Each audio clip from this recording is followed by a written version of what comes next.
Today, we're going to trace the epic 175-year history of a single military unit.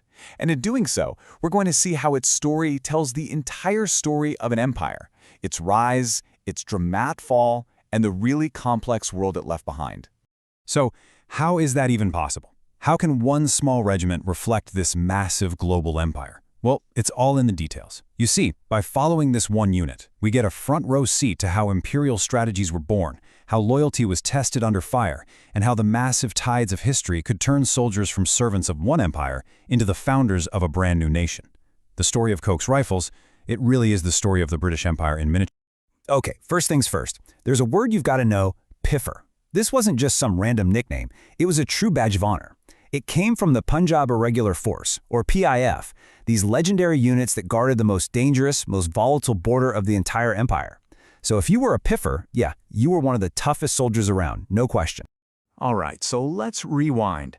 Let's go right back to the beginning. The whole story starts on that very frontier, in the wild, newly conquered region of the Punjab. And right here, this is where you see the genius, and, let's be honest, the pure pragmatism of empire building. The British had just finished fighting the incredibly brutal Second Sikh War, but instead of just locking up their defeated enemies, a guy named Captain John Koch did something brilliant. He recruited them. He took these experienced, battle-hardened Sikh veterans and turned them into a new, loyal unit. It's a classic move: absorb your enemies and make their strength your own.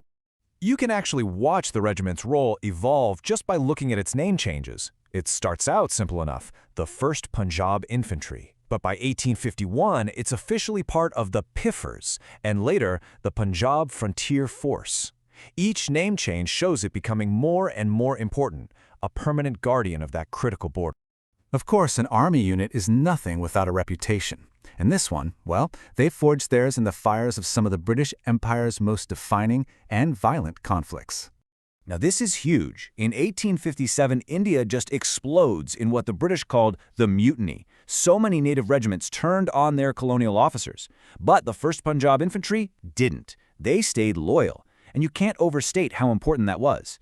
At that critical moment, their loyalty was priceless to the British, and it cemented their status as an elite, absolutely trustworthy force. And their skill in combat? You really see it at the Siege of Delhi. Their mission was one of the toughest imaginable, storming the heavily fortified Kashmiri Gate. After that initial, brutal assault, they then had to fight for almost another full week, street by bloody street, to take the city.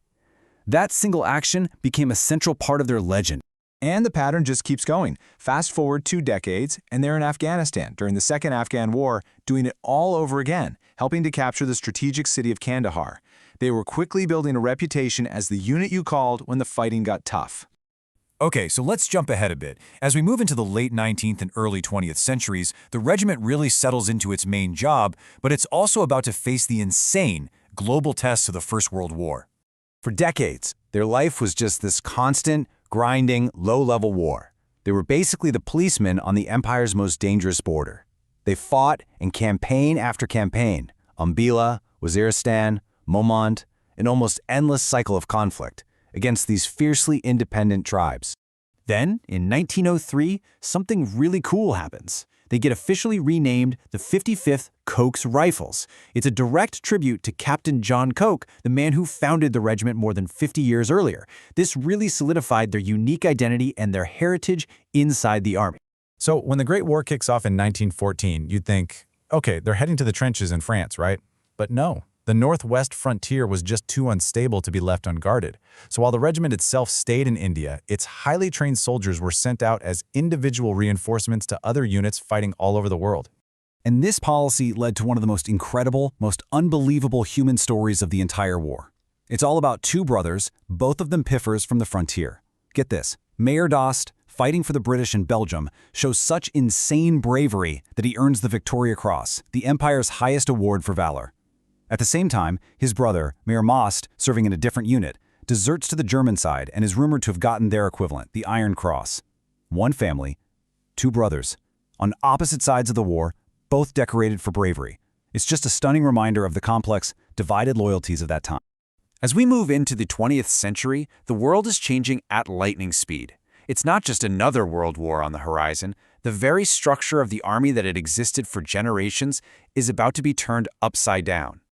So, after World War I, the British Indian Army goes through this massive overhaul. All these old single-battalion regiments, like Koch's rifles, get grouped together into bigger, super regiments to make things more efficient. They become the 1st Battalion of the new 13th Frontier Force Rifles.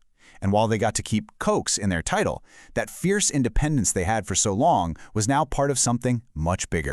Then comes the Second World War, and with it, the battalion's darkest chapter by far. They were sent to Malaya to fight the invading Japanese, and they got caught up in this completely disastrous campaign that ended with the fall of Singapore in 1942. This wasn't just a defeat. It was one of the biggest surrenders in British military history. It was a humiliating blow that just shattered the myth of imperial power. The entire battalion was captured, and for a while, it just ceased to exist. But even a disaster like that wasn't the end of the line, because as the British Empire started to fade away, the regiment was about to begin a whole new life. 1947. That's the watershed year. The British leave, and the subcontinent is violently partitioned into India and Pakistan. The Frontier Force Rifles, including Koch's old battalion, is assigned to the brand new Pakistan Army. After nearly a century of serving the British Crown, they suddenly had a new flag to follow and a new nation to defend. And they were thrown right back into the fire, almost immediately. They found themselves fighting against their old comrades in the Indian Army during the First Kashmir War. Their name changed again in 1956, but their reputation for being tough as nails, that didn't change one bit. They fought with distinction in huge tank battles like Chawinda during the 1965 war with India. Which brings us all the way to today. And this, to me, is the most incredible part.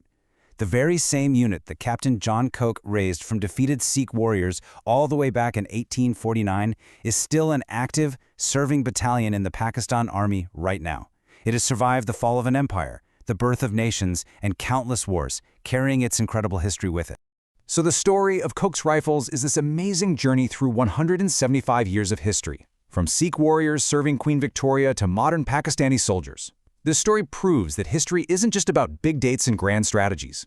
It's also written in the loyalty, the sacrifice, and the sheer survival of a small group of people. And it really makes you wonder, doesn't it? What other epic histories are hidden all around us? In the story of a company, a team, or maybe even your own family?